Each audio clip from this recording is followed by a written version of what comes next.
Hello, everybody, and welcome on to Fiore Calls Game here. I am Andrew Fiore, your host here in the 321 studios in Grove Avenue. And we've got a former MLB coach with us today, George Greer. He was the hitting coach of the St. Louis Cardinals and worked for years in the New York Mets system. And we're going to talk about his career. He has worked with so many legends over the years, and he's a Westerly legend himself. He's got a lot of Westerly stories as well. And we're going to talk about what he's doing now, and he's going to give us some insight into the current state of MLB. We can ask so much about what's going on, and he gives great insight. And we're going to welcome in with our co-host Brandon Kahn. George and Brandon, how are you both doing? George, it's great to see you. Well, thanks for having me on. I really appreciate it. Well, George and I have known each other for years, but have never talked face to face. George would call in my Saturday morning radio show and give insights into all the current happenings in MLB. And now we're finally talking face to face in a way. And you're down in North Carolina with the High Point Rockers right now. Yes, I'm sitting in the stands up above third base, and we have a beautiful stadium, and it's a beautiful day for baseball. Slightly overcast, so there's not a lot of glare. It's about 75 degrees. Just a perfect day for baseball. I'm jealous. We're expecting downpours here any minute. It's one of the many nice things about life down there in North Carolina, but that's not where you've always been. You've been here in Westerly growing up, and what Right. does this community really mean to you? What really Well, stands out from your time playing here? well, I can't tell you how grateful I am that I grew up in Westerly with a sense of community, the sense of camaraderie, the sense of closeness, a small town, and it's just set my values for life. And I just can't really say enough about Westerly and what it has done for me personally. So you weren't always known as Coach Greer. You were a player for a bit, Exactly. especially here in Westerly. Tell us about your playing days a little. Well, I started playing in big league, little league when I was 8 years old. So this is my 70th year in uniform. So Wow. yeah, 70 years. And I pitched as an 8 year old. I pitched against the major league teams in the little league and was fairly successful. And of course, the next 5 years, I played in little league, played for the Ashway Land and Twine team. We were very, very successful. My last year, so successful that they canceled the playoffs. They said, "You guys are just the champs. There's nobody going to beat you," because we were, of course, undefeated at that particular time. And I played Babe Ruth League, uh, 13, 14, and 15 in Westerly, and then went on to play in the Westerly Twilight League as a 16-year-old because there was no Legion baseball, there was no travel ball, and we had basically a combination of the kids from Stonington and from Westerly played uh, in that league, uh, in the Westerly Twilight League, along with the famous baseball players in Westerly. Sal Argieri was my first baseman. The Gingerella uh, brothers, Billy and Bobby, were uh, basically owners of the team, the Hilltops. Lou Mazzucci was our center fielder. The Crowley brothers from Stonington, Frank Prakniak from Stonington, Tucker Turnover. We just had a terrific team, and it was really a pleasure to play with them, but also set my values as a player and as a teammate, and kept me humble as a 16-year-old playing in a men's league. And then I went on to play for Team USA. Well, it's kind of Team Rhode Island. We went to South America and Latin America on a tour, People to People tour. I came back from that, went to UConn, played basketball and baseball at UConn my freshman year. Coach Pansiero, Larry Pansiero, who was from Westerly, took me aside and said, "Hey, you're going to be a baseball player. I don't think you should play basketball anymore." So I stopped playing basketball and just concentrated on baseball. I went to the Cape Cod League as a freshman, made the All-Star team there, led the league in doubles and triples, hit 340 or so, and then went on to play 3 years in the Cape Cod League. My last year, I went to Team USA. We won the Pan American Games in Winnipeg, Canada. I got the gold medal. Came back. We won a Cape Cod League championship. Our catcher was a famous Yankee, Thurman Munson. Thurman and I were very close friends. And then I went on and signed with the Cardinals as a drafted player after my senior year at UConn, and played for 3.5 years. And then I was a player coach for a year. Ended up being the bus driver for the team through a set of circumstances. That's another entire story. It takes too long to reiterate what happened, but I became the bus driver basically because I was the only guy that could drive a stick shift, and went on to coach and started the program at UConn Every Point. Was there for 10 years. Got a chance to go to Davidson College here in North Carolina as a coach and assistant athletic director. Was here for 6 years. Went on to Wake Forest University. I was there for 17 years. In the ACC, coached in the Cape Cod League for 9 years. Had some famous players like Joe Girardi and Will Clark and Terry Steinbach and Tim Nearing and other players that were just fabulous people and fabulous players. And then I left the university. I went back to professional baseball. In 2006, I was the manager of the Brooklyn Cyclones on the New York Penn League, and then went on from there for 9 years with the Mets, including 3 years with Wally Backman as the AAA hitting and bench coach in Buffalo and Las Vegas. And then the Cardinals attracted and recruited me to be the offensive strategist for the organization, and ended up being in the major leagues. Retired from that, and then came back with the High Point Rockers part-time in the independent Atlantic Professional Baseball League. And I've been doing this for 4 years, and here I am. What an unbelievable resume there. Absolutely outstanding stuff. And I've got to say, Lou Mizuchi helped me get started in this field. God rest his soul, but I've known Lou for years. And Sal Augiri used to live across the street from my grandparents. So great people got you started, and then you got to meet so many legends along the way. I've heard a lot of name drops from you in the past, and you just shot a few names out there, like Will Clark and Joe Girardi. But you've gotten to develop a lot of today's stars. Can you tell us about working with some of the bigger players in the league today, like Randy Arozarena or Jacob deGrom? Well, Jacob deGrom pitched for us in Las Vegas, and he prided himself. He and Noah Syndergaard prided themselves on being able to hit, and so we would throw extra hitting to them because they were not only pitchers, but they were great hitters. They played positions when Noah was in high school in Texas, and then Jacob was a shortstop when he went to Stetson University at first, and then he became, of course, the pitcher that he was, and just a great person. And they were very, very easy to work with. They took instruction very well. They made adjustments. They adapted very well.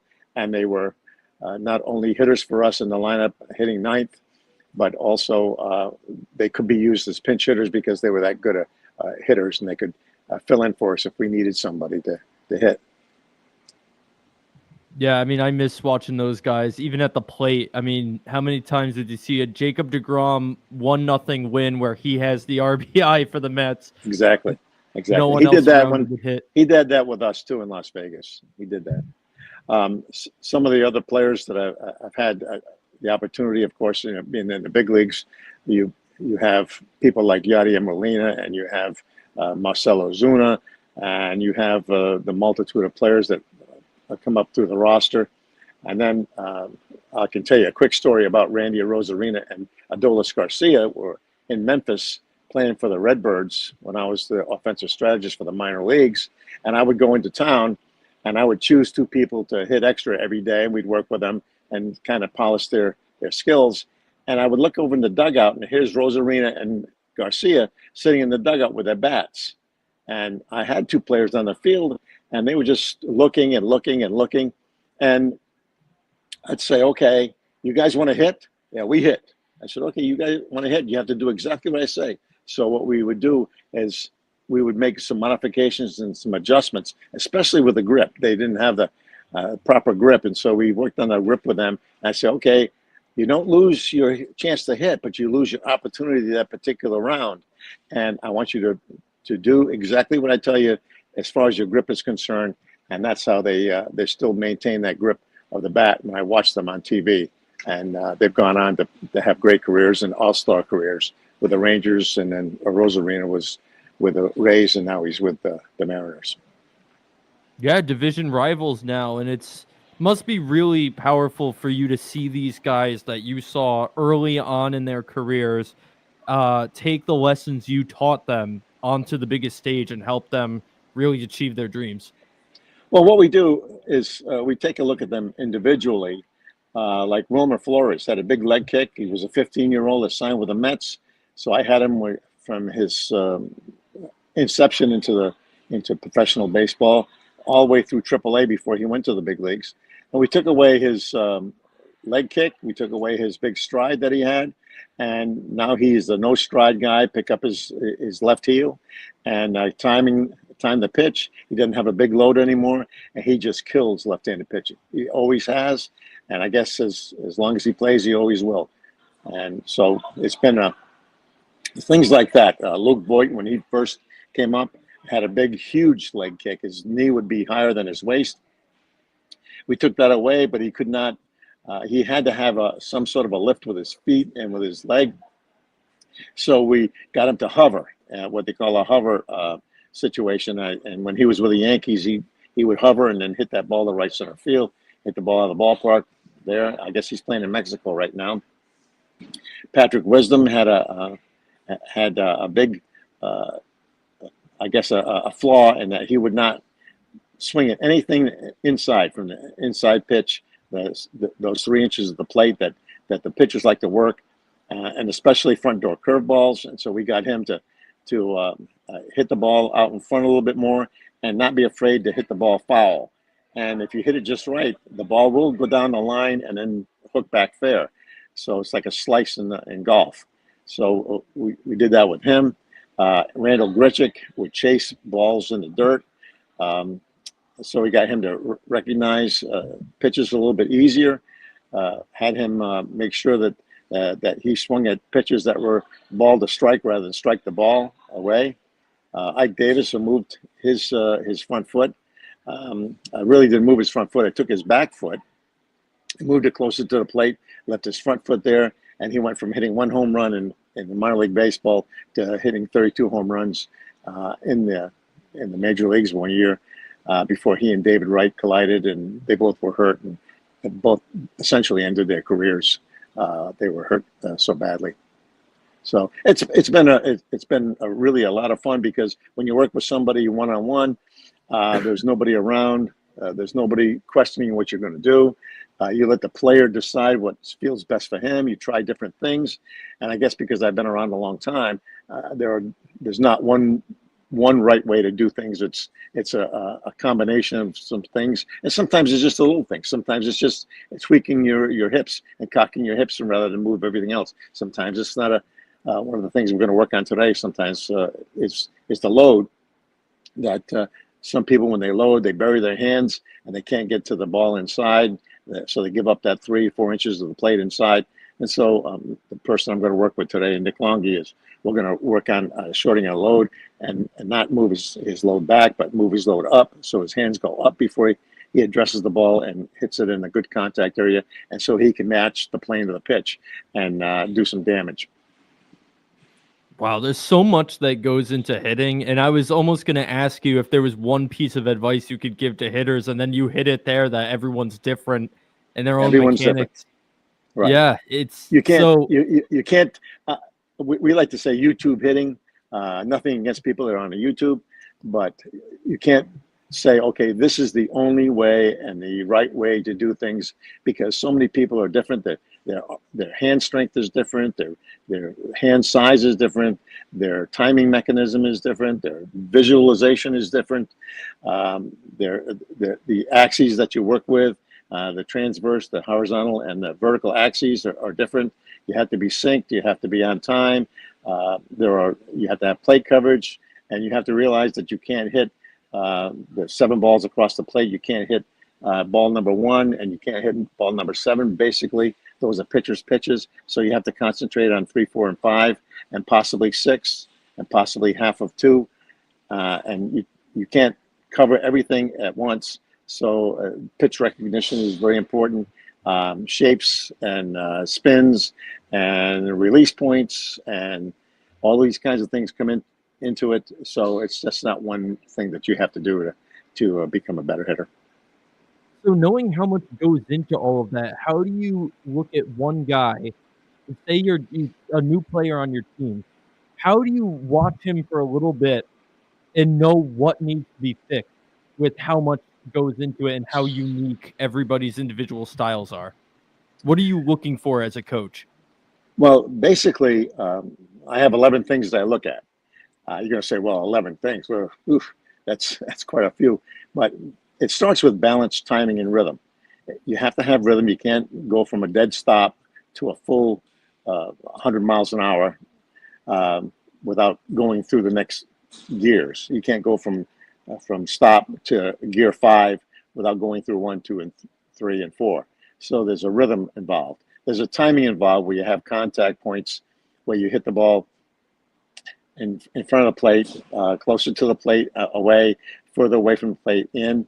And you have to have balance. You can't be on your heels. You got to have good balance, just like you would if you were playing defense in basketball or being a defensive back in football. So you have to have balance, timing, and rhythm. Then your head has to be square and looking at the ball, not with tilted eyes. Your hands have to be in a good position to deliver the barrel. Your hips have to be cocked and not open so that you can get some good torque when you swing. And you have to finish in a high position when you swing. And then you do some other things that are involved to make the 11 show up. And I look at all those 11 things, and we just go from there. And maybe just one thing. Maybe it's 2 things. And if it's 2 things or 3 things, sometimes that's too complicated for people to understand. So you work on one thing at a time. And you do it over a period of time. You don't do it in one day. You don't fix somebody in one day.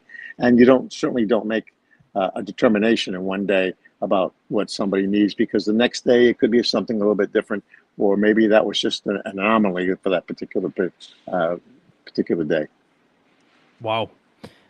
Yeah, so changing the topic a little bit, I want to hit one of the spots on your resume. And by the way, Brandon's still in the call. You can hop in anytime you want with questions, and commenters can leave questions as well. But I want to talk about the Brooklyn Cyclones because I went to it's not called MCU Park anymore, but Maimonides Park for the first time with my girlfriend, and I was blown away by the atmosphere there. It's right on the beach, roller coasters in the outfield. How cool was that, getting to call that your workspace? It was a thrilling opportunity. It was a memorable opportunity. Coney Island's right there. You can see the Cyclone before they tore it down. I don't think it's there anymore. Oh, it is. Nathan's Hot Dogs is right over the left field fence. It was an opportunity with 9,000 people in the stands every night. It was a gem of a place to work, and to be there every day was just a thrill of a lifetime. Yeah, I can only imagine. That one day we went was really special, and they were giving out David Wright jerseys that day, which leads me to my next question. Have you ever gotten to work or meet David Wright, my favorite player of all time? I just saw his number get retired live in person. Have you ever had any experience with him, or no, because he was in the majors at the point you were in the minors? Well, when I was the AAA hitting coach and also a senior single A hitting coach at the St. Lucie Mets, and Terry Collins was the manager for the Mets, and Wally Backman was my manager for AAA. Phil Regan was a pitching coach in minor leagues with us. Phil's a great guy. Yeah, I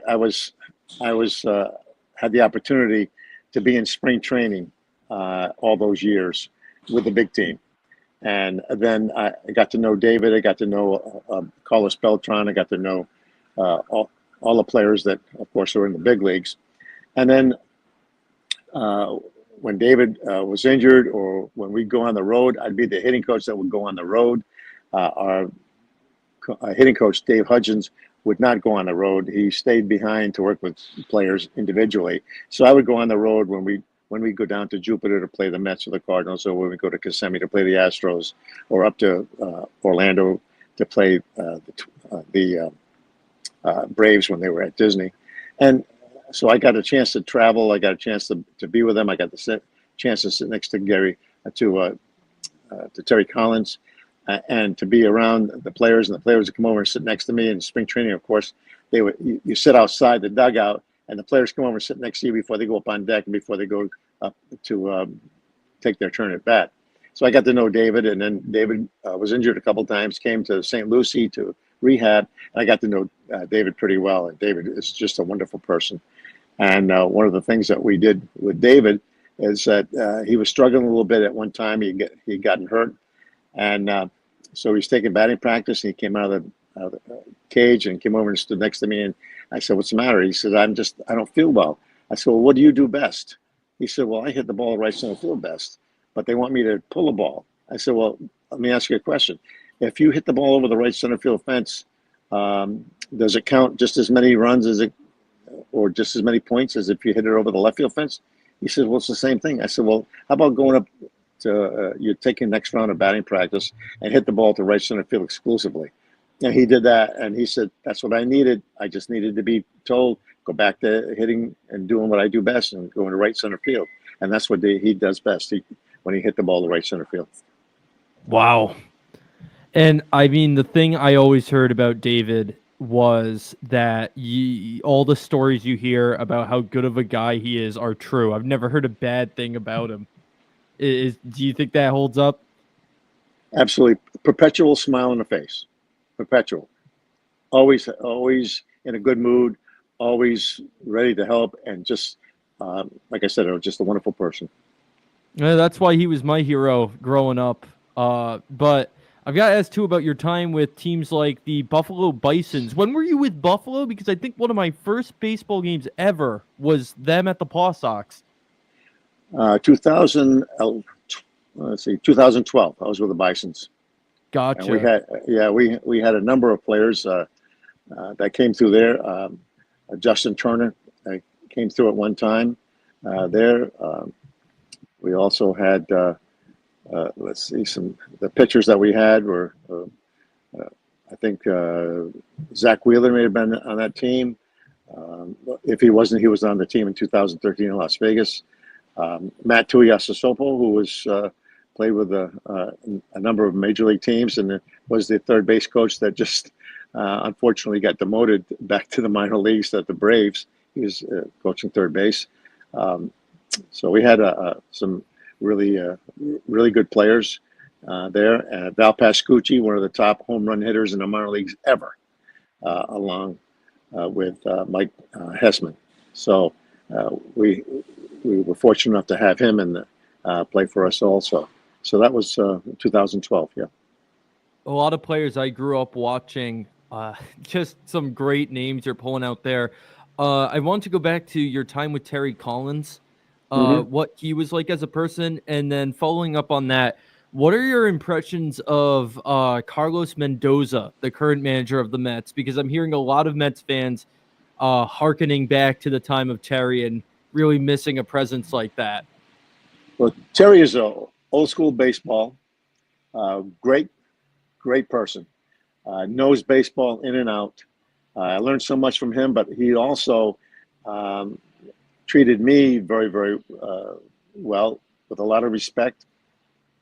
He would ask me what my thoughts were, to the point where he said, "When we go away, you're sitting next to me for every game, and we'll discuss what's going on in the game. I want your observations and your insights. Tell me what you see. Don't be afraid to tell me what you see. I may not agree with you, but I want another opinion." So our relationship was much like that. It was very, very much. It was a good camaraderie and good communication. Very, very good. Very, very good. As far as Carlos Mendoza is concerned, I don't know him at all. I didn't run across him. I guess he was with the Yankee organization for a long time, and we didn't have much interaction with the Yankee organization at all as far as playing. Just when we played the Tampa team in the Florida State League, and then the year I was in the International League, we played the Yankees, who were building a new stadium, and they were the vagabonds of the league, so that they played all away games, and so we always played them at home. So I didn't get to know them really at all. So I'm not familiar with him really to make a comment. Understandable. Glad to hear that about Terry, though, because he's another guy I grew up liking. But switching to the Cardinals, you got to the Cardinals at a time where a lot of those core guys from their world championships were still around. What was it like working with those veteran presences like Yadier Molina? Well, Yadier Molina was probably, people ask me, who was the best player you ever had the opportunity to coach? And the Cheapers, I start running through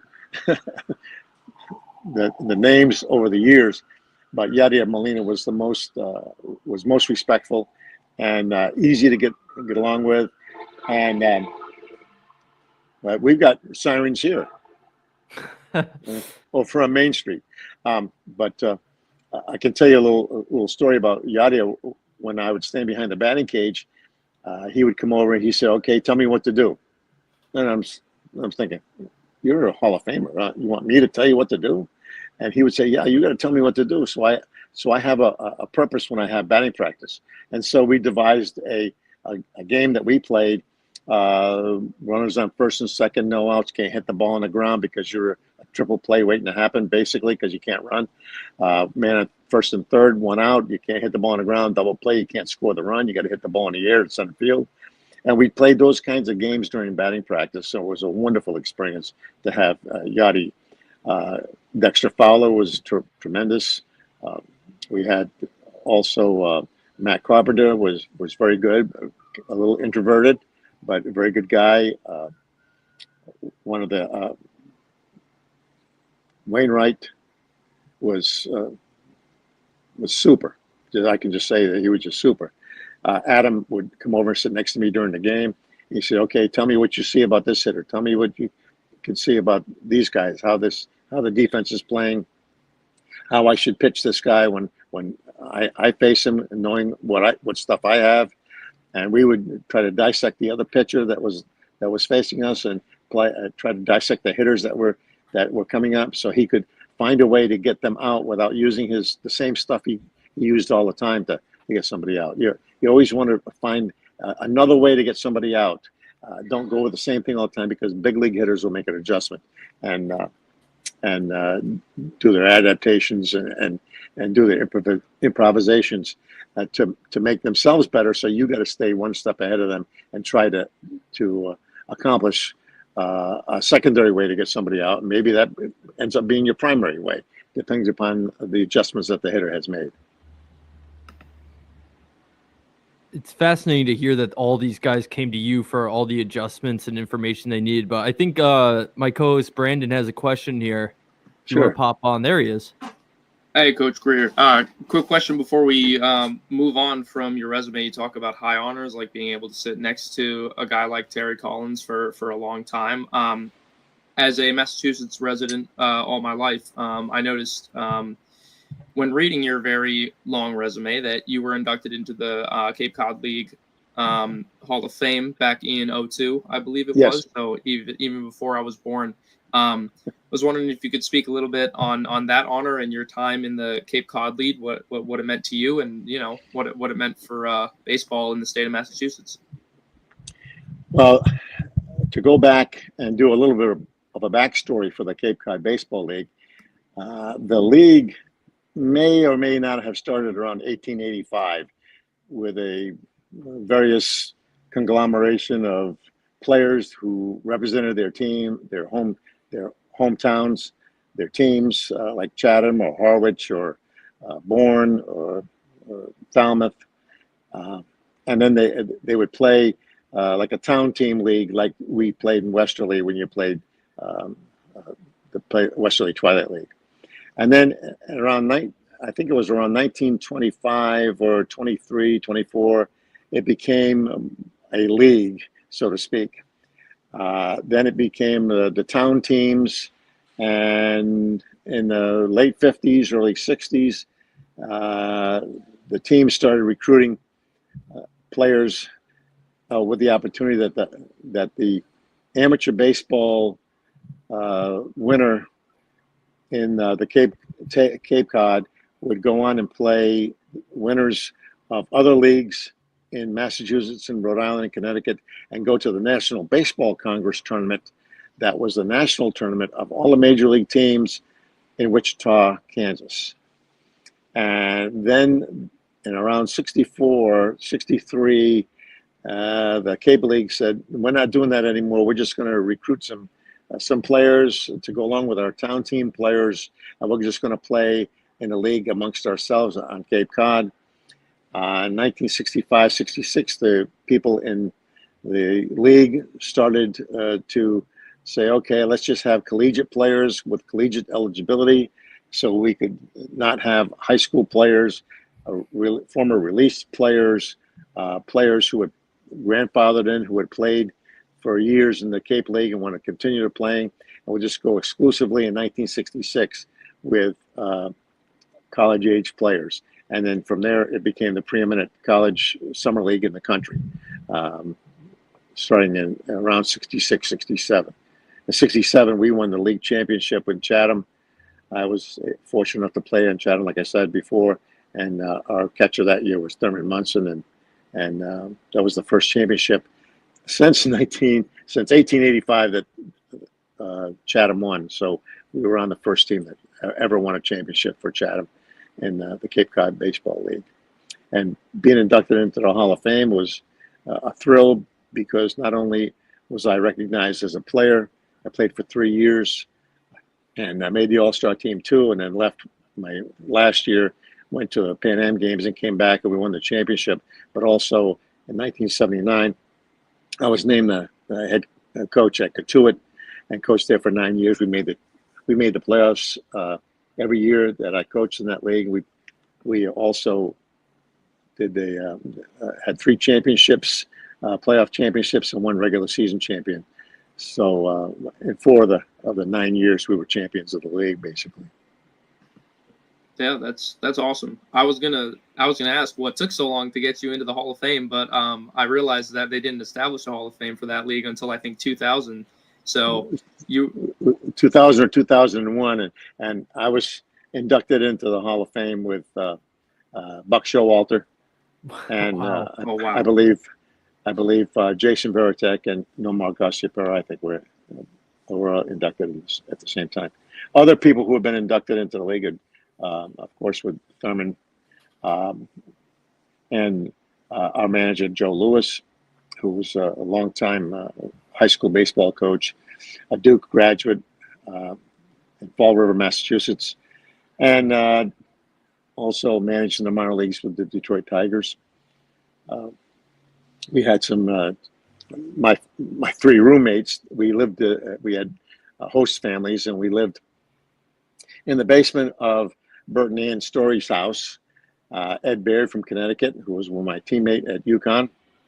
Joe Jabber from Colby College, Maine, was one of our roommates, and Steve Zaradnik, a second baseman from Providence College. Joe was a pitcher, Ed was a pitcher, I was an outfielder, and throughout the course of the last few years, all of us have been inducted into the Cape Cod Baseball Hall of Fame, which is quite unique to have 4 of your 4 players who lived at the same time in the same house, same 2 rooms, being inducted into the Hall of Fame. I think that's quite unique. That's very unique. Yeah, what I was gonna say is it's fitting that you're in with all those guys. Jason Veritek, one of my favorite players growing up, a Sox fan. Yeah, that's absolutely surreal. And like I said earlier, it's kind of crazy that they waited 30 plus years to establish a Hall of Fame for the Cape Cod League, having it been around so long and having some decent popularity for collegiate players. Well, the last couple of years that I played in the league in the middle '60s, Dave Gavitt was the coach at Orleans in the Cape Cod League, and Dave Gavitt, with Providence College fame and Big East fame, and Lou Lamoriello was a coach at Sagamore, which became Bourne, and Sagamore's team. Lou was the head coach, and of course Lou has gone on with the National Hockey League with the Devils and I guess the Islanders, and has done just a wonderful job. And he was a Providence College hockey player, baseball player. So the Cape League has drawn people from all walks of life into the league, and now I think they said there's 300 or 400 former Cape Cod baseball players that are in the major leagues now. Something incredible that the Cape League is just a proving ground for Major League Baseball.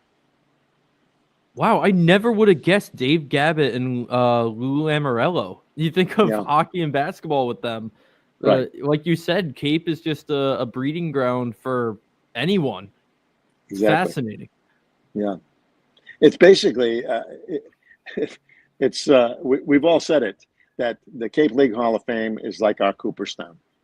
You may not make it to Cooperstown, but if you make it to the Cape Cod Baseball Hall of Fame, that's probably your crowning moment in baseball other than Cooperstown. You're really a special honor. And now you're with the High Point Rockers, and we want to say hi to any Rockers fans watching because they did repost that we're having this show. So a lot of fans of your team might be watching this now, but what are you doing with the Rockers now, and what made you choose them? Well, I was sitting at home during my sort of retirement, and Wally Backman had stopped coaching with the Mets and had taken a position as the head coach, manager of the Long Island Ducks in the same league. And the Ducks would come down and play the Rockers and play the Gastonia team in the league. And Wally would always call me and say, "Hey, we're going to be in town. Would you like to come over the game? Love to see you and your wife, Becky, and let's have lunch and then watch the game." So we're talking. We meet for lunch. And he says, "Hey, do you mind if you work with a couple of our guys?" I said, "No, I can work with a couple of you guys, no problem." And so we came out early. We worked a little bit on the field.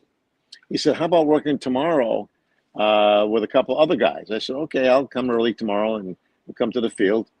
I come to the field and both teams are out by the batting cage, wanting to listen to what I have to say. And I don't have to say much. I just work individually with guys. So we did a few things.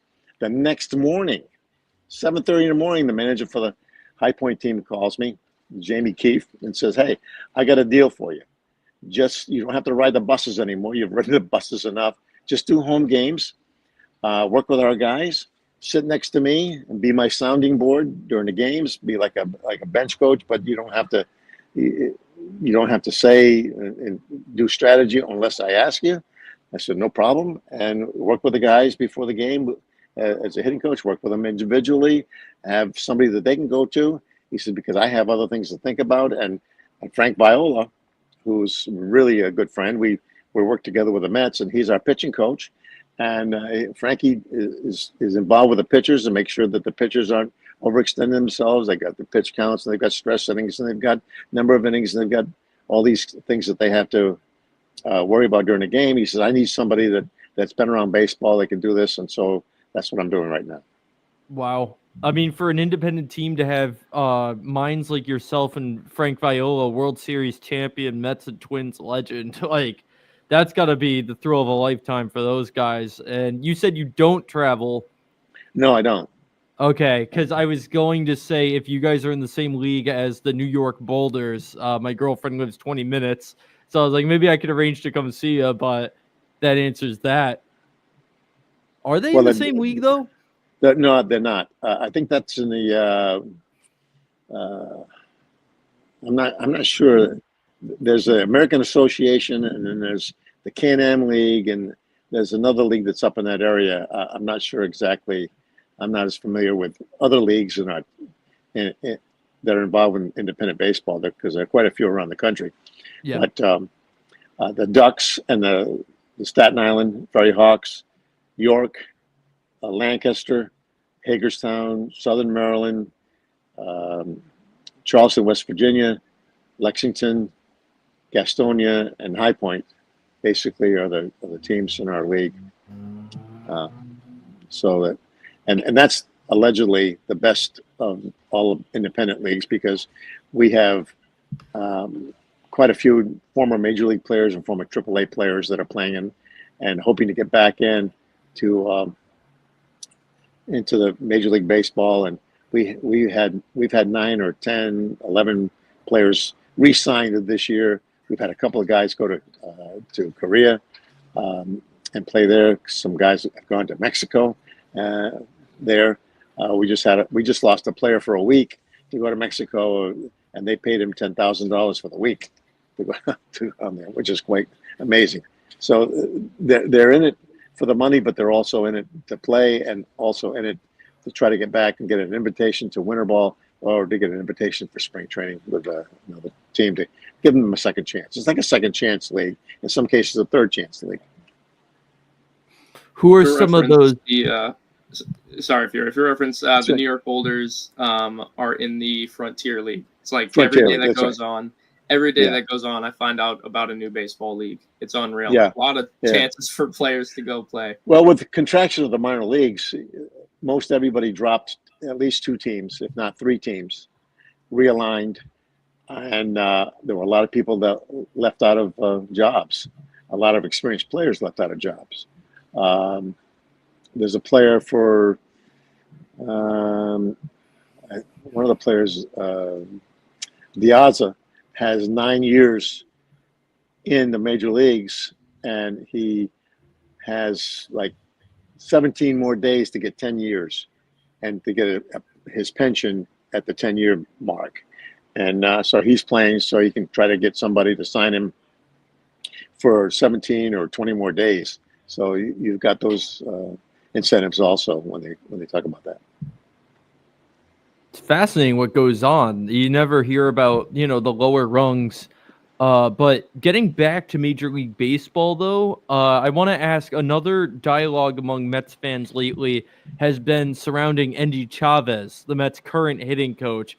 A lot of Mets fans have been equating the team's offensive struggles, which have calmed down in the last few days, but they're equating a dry stretch the Mets had, several dry stretches actually, to poor coaching, particularly from Endy Chavez. And there's been a fire Endy movement among Mets fans online. Have you gotten to work with Endy, and is it that simple to blame a cold streak on a coach? Do you think a coach has that kind of impact? I don't think it's fair to blame a coach, number one, because the players are the ones that have to hit.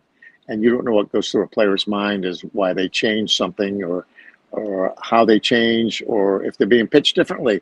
Because when people show up to the ballpark in a major league stadium, you immediately you get dressed and you go right into the video room, and the pitchers look at how to get hitters out, what the hitters did the last 10 games, the last 10 at bats, how they fared against you the last time you pitched against them, what pitching sequence that you used against them, and then the hitters go and look at the pitchers and how they were pitched and what kind of defense. And sometimes you can tell by the way the shortstop shifts how they're going to pitch you, where the middle infielders go, where the outfielder goes. Some people are played to pull on the ground and hit the ball in the air away, so they're going to throw basically breaking pitches down to a left-handed batter, breaking pitches down, so you ground a ball to the second baseman, or they pitch you fastballs away knowing that you're going to hit the ball to the opposite field. So there's a lot of things that go into that. I worked with Endy Chavez when I was with the Mets. I worked with Luis Rojas with the Mets, and both were very, very good baseball people. And I think that it's unfair to say that a coach has that much of an impact on a particular game. Now, in preparation, I don't know what they're doing preparation-wise.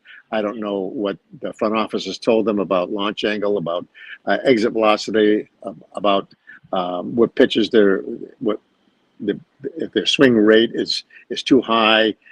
on first pitches. If their swing rate is not enough, they're not like Derek Barton when he was with the A's was Mr. Take. You don't know if they're taking too many fastballs, if they're taking fastballs away for third strikes, if they're swinging at get me over curveballs first pitch and popping the ball up. I don't know. That's something that they have to discuss, and they have to look at the data. And you don't know how much of the influence that the data people have on a particular time at bat, where they're given a little note and say your swing rate has gone down, or your swing rate's gone up, or your bat speed is reduced, or your hand speed is not good. There's so many variables that I don't think a hitting coach can do much. Now, approach-wise, there are different approaches that you can take, and sometimes the hitting coach definitely has an impact on the approach and the particular philosophy. And if you're going to be focused under aggression, or aggressive under focus, or whatever you want to call it, and you want to look at the type of situations that you're in, you may not be in a situation where you can drive somebody in from third base with less than 2 outs for a week. You may not, and then you come up with that situation and you choose to swing at a pitch that is not particularly conducive to driving in a run. So there are too many factors that, yeah, you can fire a pitching coach, you can fire a hitting coach, but that doesn't. Sometimes the player needs to be fired. Yeah, interesting. Things are much more nuanced than the internet would suggest. Who would have ever thought that's the case? But it's a good time to switch over to current baseball and get some insights from you on the latest happenings around the league. And I'm sure Khan is chopping at the bit, given the latest offensive woes that the Red Sox have faced, to hear your takes about them. Well, just to give you a little backstory, the director of amateur scouting for the Red Sox was my infield coach at Wake Forest. So I'm not going to go against his evaluation of players and putting them into the Red Sox organization. So I don't know if I'm ready to say anything about the Red Sox. I've watched their games. They brought up some fine young players. All I can tell you is you got to be ready to hit the fastball. And sometimes if you're breaking pitch too much, the fastball can get into you and cause you to have some problems. Fiore absolutely read my mind there.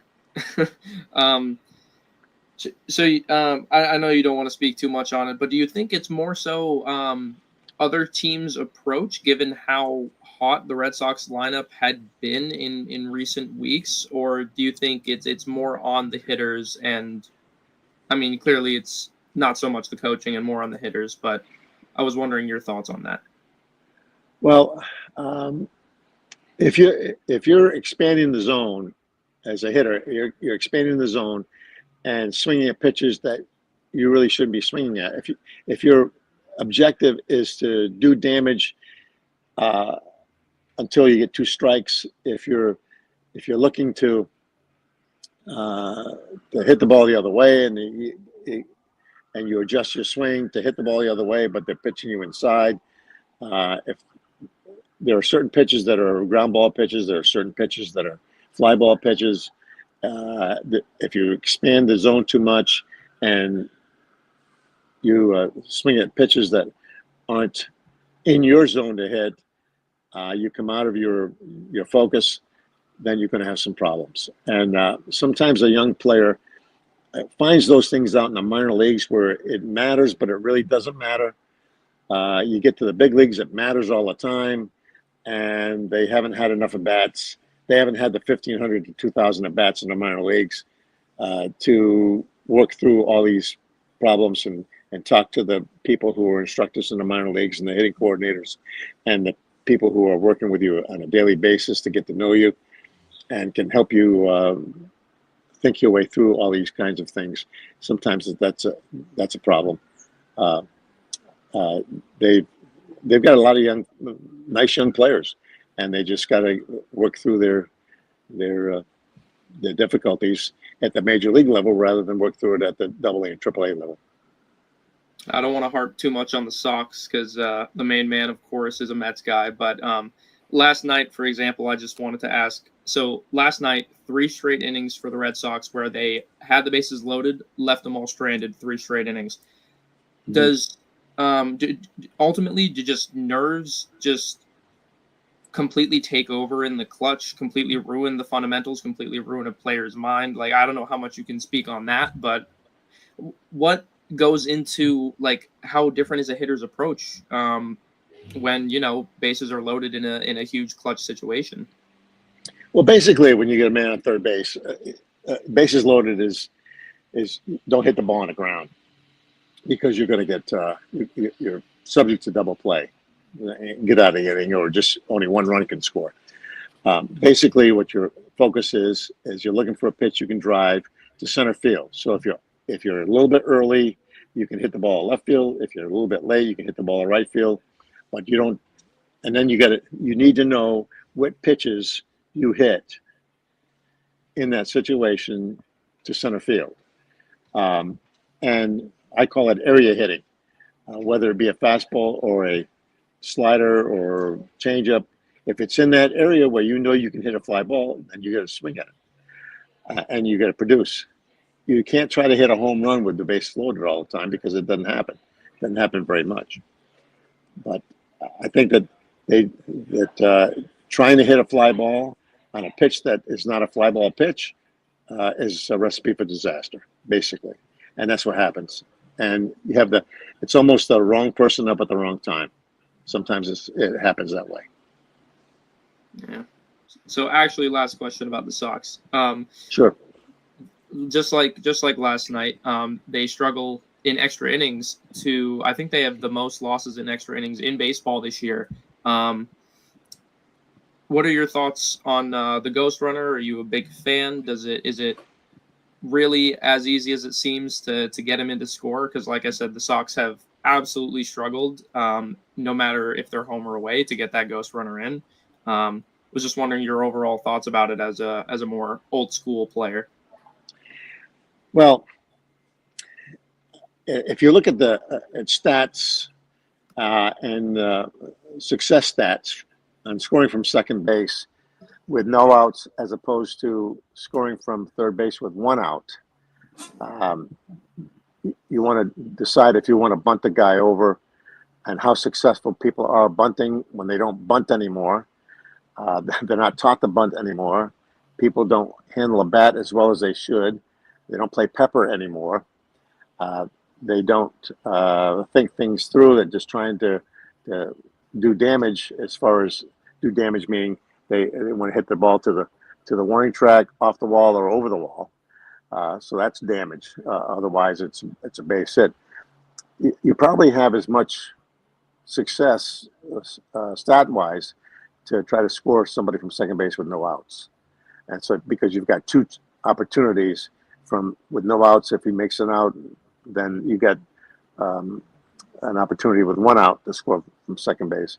It's hard to score somebody from third base with 2 outs. It's just the hitter is at a disadvantage, basically. But when you look at it that way, it depends upon who's coming up. The runner at second base, because you put the last out at second base, and it could be somebody who can't run, somebody who's not an experienced base runner, someone who is maybe out on a close play at third base, and now you got somebody at first base with 1 out. Now you're subject to ground ball double play. You've got all those kinds of things to think about. So Phil Regan and I, when we were together for 3 years in the minor leagues on the same team in Port St. Lucie, Phil was the manager for the Orioles when Cal Ripken broke the record. So he's been around for a long, long time. And he said that he would never bunt the guy over to third base. He would just give the 2 guys up next, the guy up and the guy on deck to try to drive him in from second base with no outs and 1 out rather than third base with 1 out, because now guys will pop up, will ground ball, hit the ball back to the strikeout. They guess, and they take third fastballs away for third strikes. There's just all kinds of things that can happen. I don't know if that answered your question or not, but those things go through your mind as a manager. So kind of in favor of a ghost runner. You'd much rather have a guy that can make. Well, knowing what I know about the minor leagues and how the big league system works, and trying to if you have 2 extra inning games in a week, your bullpen is basically shot. And if you're on a pitch count in the bullpen, and you're on the inning count in the bullpen, and you have clean innings, and you have people who can only pitch in clean innings basically, and you have people who come in to try to get ground balls from double play for one or 2 batters. If you warm up twice in the game, you got to come in. If you can't warm up a third time, it's like pitching in a game. So you don't bring that person back the next day. You skip a day. It all depends on who it is, how many pitches the guy threw the last time he pitched, when's the last time he pitched, and then to try to replace him. Like we were in Las Vegas, and then the Mets were in the big club was in New York. The time differentiation to get somebody for the next day to pitch, send somebody down, put somebody on the reserve list, or take somebody off the roster and move them down. And according to the player development contract, they don't have to report for 72 hours if they're going back to the minor leagues. So we played a couple of games in Las Vegas with a 25-man roster with only 21 available players. So now who is at a disadvantage, and who has pitch count and those kinds of things that you think about on that team that particular day. And what if somebody gets hurt, and what if it's you don't have a catcher, or if you don't have a third catcher? There are too many things that you think about. So let's shorten those games. Let's not tax the bullpen as much. So am I a favor of a ghost runner? No, but the practicality of having a ghost runner during the regular season is basically financial, I think.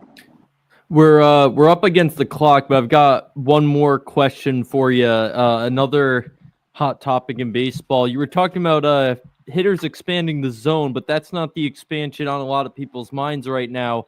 Rob Manfred on Sunday Night Baseball was talking about the possibility of realignment with the expansion, likely to Nashville or Portland. There's a lot of talk about 4-team divisions now, shaking things up. Do you have any thoughts on this? Have you looked at some of the proposed changes at all, or anything?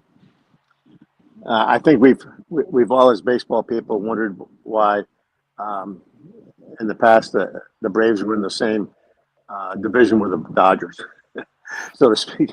So you have time differentiation when you travel. I think that look at things. Don't be afraid to change, but why change just for the sake of changing? Yeah, that makes sense. Well, we're hitting 2:00 now, so thank you very much, George, for your time. It's insightful as always, and good luck out there with High Point.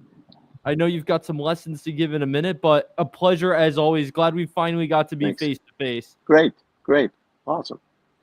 You take care, and I appreciate it very much. Thank you, George. Okay. So, yeah, that was an incredible hour for baseball fans. Just tremendous insights always from Coach Greer, a Westerly legend. That's going to do it for us. We have a big guest next week. You Rhodey fans will know this one. Kasim Hill, 3 years as quarterback of the Rhode Island Rams from 2020 to 2023.